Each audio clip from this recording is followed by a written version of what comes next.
Hello student, welcome to our channel. आज हम MCQ series का यूनिट नंबर 7 कोऑर्डिनेट ज्योमेट्री के क्वेश्चन नंबर 6 से लेकर क्वेश्चन नंबर 10 तक आज सॉल्व करेंगे और देखेंगे इन क्वेश्चन को हम किस तरह से शॉर्ट ट्रिक के साथ सॉल्व कर सकते हैं। तो चलिए स्टार्ट करते हैं। तो सबसे फर्स्ट क्वेश्चन है आज का, the coordinate of the centroid whose vertices are 0,6, 8, 12 and 8, 0। मतलब आपके पास एक ट्राइंगल है, उसमें आपको 3 वर्टिसेस दिए हुए हैं, ए और बी और सी। तो जो ए के कोऑर्डिनेट है वो आपके पास 0,6 है और जो बी के कोऑर्डिनेट है वो आपके पास 8, 12 है और सी के कोऑर्डिनेट आपके पास 8, 0 है। ओके, आपको इसके सेंट्रोइड निकालना है। तो इसका एक डायरेक्ट फॉर्मूला है x equal x1 plus x2 plus x3 upon 3। Okay, अब ऐसे ही हम y निकालेंगे तो y1 plus y2 plus y3 upon 3। Okay, तो हम यहाँ पे कोऑर्डिनेट मार्क कर लेते हैं। जो ए के कोऑर्डिनेट है वो x1 y1 है और जी बी के कोऑर्डिनेट है वो आपके पास x2 y2 और सी के कोऑर्डिनेट आपके पास x3 y3 है। ओके, अब हमें x फाइंड करना है। तो x1 कितना दिया है 0, x2 कितना दिया है आपके पास 8, x3 है आपके पास 8। ओके, अपॉन 3 कॉमा, ऐसे ही हम y के निकालेंगे। तो पहले इनको प्लस कर लेते हैं, 8 और 8 कितना होगा 16 और 16 अपॉन 3। मतलब जो x के वैल्यू है वो आपके पास कितनी आई है 16 अपॉन 3। ओके, अब हम देख सकते हैं 16 अपॉन 3 किस ऑप्शन में है, तो हम यहाँ से ऑप्शन भी चेक कर सकते हैं। 16 अपॉन 3 एक ही ऑप्शन में दिया है तो ऑप्शन डी इज करेक्ट हो जाएगा।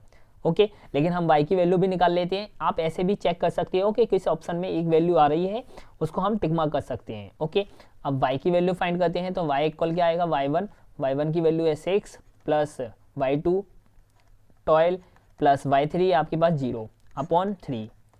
तो 6 और 12 कितना हो जाएगा 18 अपॉन 3।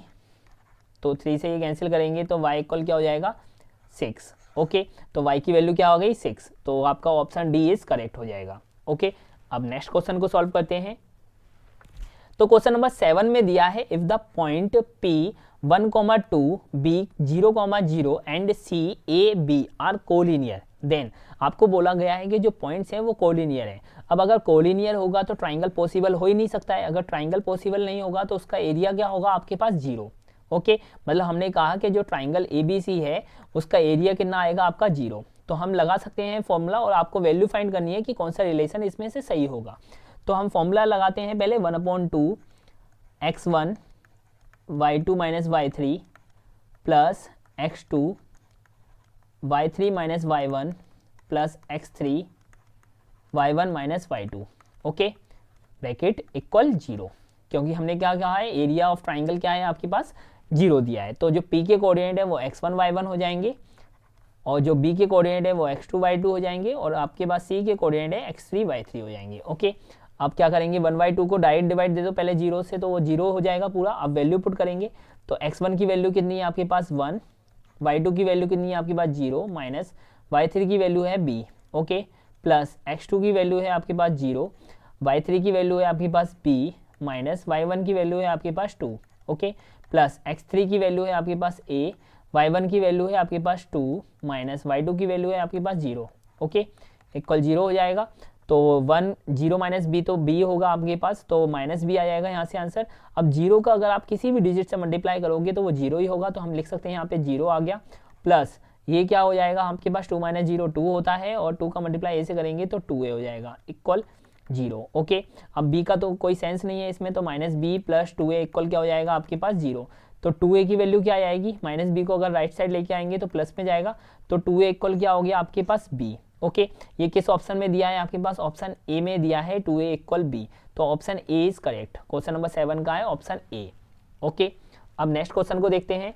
अब हम क्वेश्चन नंबर 8 को सॉल्व करते हैं। तो क्वेश्चन नंबर 8 में दिया है the mid points of the line segment joining the points a -2, 8 and -6, -4 is. मतलब हमारे पास 2 पॉइंट्स दिए हैं और उसके हमें मिड पॉइंट पूछे गए हैं कि उसके मिड पॉइंट्स क्या होंगे।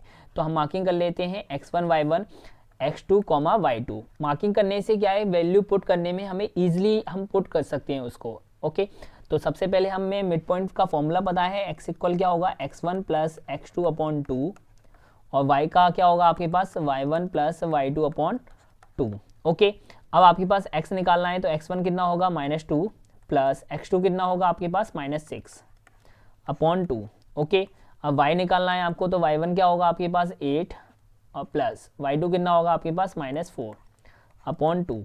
ओके, अब -2 प्लस माइनस क्या होगा -6/2 कॉमा y8 प्लस माइनस क्या होगा -4/2।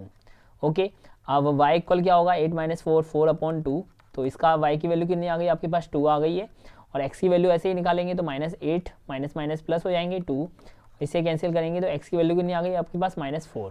तो x -4 आया है, y इक्वल 2 आया है, तो एक इस ऑप्शन में दिया है -4 और 2, ऑप्शन सी इज करेक्ट।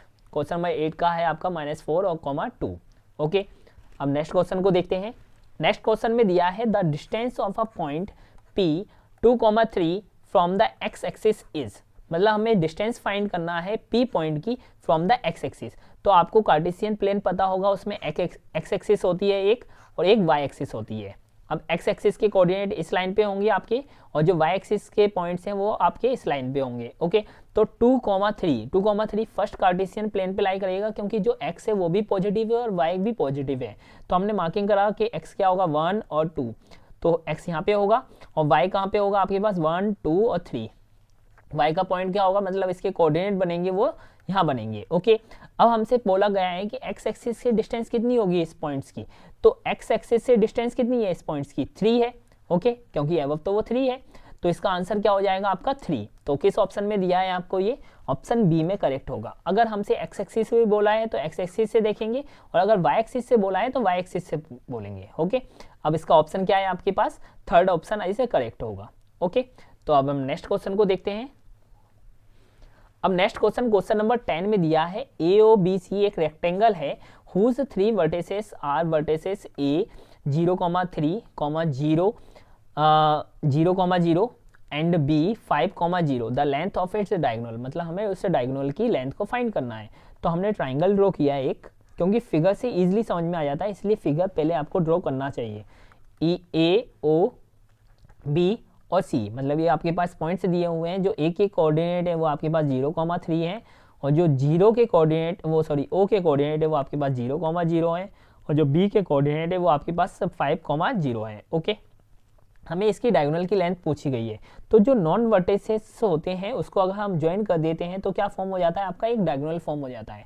तो हमें क्या बोला गया है कि इसकी डायगोनल की लेंथ क्या होगी, तो डायगोनल क्या है आपके पास AB, तो हमने कहा कि हमें AB की लेंथ फाइंड करनी है। तो A के कोऑर्डिनेट दिए हैं आपके पास 0,3, और जो B के कोऑर्डिनेट है वो आपके पास 5,0 दिए हैं। तो A के जो पॉइंट्स हैं वो आपके पास x1 y1 होगा, और जो B के पॉइंट्स हैं वो आपके पास x2 y2 होंगे। ओके, और हमें इसकी क्या फाइंड करनी है, डिस्टेंस फाइंड करनी है।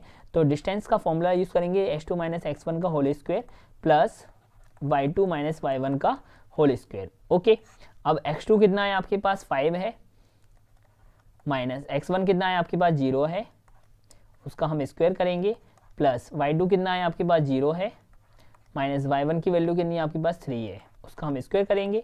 तो 5 - 0 क्या होगा आपके पास 5 का स्क्वायर, प्लस 0 - 3 मतलब -3 का स्क्वायर करेंगे, तो 5 का स्क्वायर होगा आपके पास 25, और 3 का स्क्वायर 9 होगा, तो क्योंकि हम माइनस का स्क्वायर करेंगे तो प्लस ही आएगा, तो 25 और 9 कितने हो जाएंगे 34, मतलब √34 इज आंसर।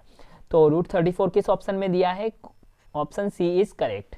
ओके, तो क्वेश्चन नंबर 10 का आपका option C √34 is a correct answer. Okay, so आज हमने क्वेश्चन नंबर 6 से लेकर क्वेश्चन नंबर 10 तक के MCQ को सॉल्व कर लिया है। अब हम नेक्स्ट वीडियो में question number 11 to question number 15 को सॉल्व करने वाले हैं। तो बने रहिए हमारे साथ इस MCQ सीरीज में, जिससे आपके जो बोर्ड एग्जाम्स है उसमें MCQ जो भी आने वाले हैं वो ईजिली आप सॉल्व कर पाओगे और आपको अच्छा फील होगा उसको सॉल्व करने के बाद। Okay, thank you.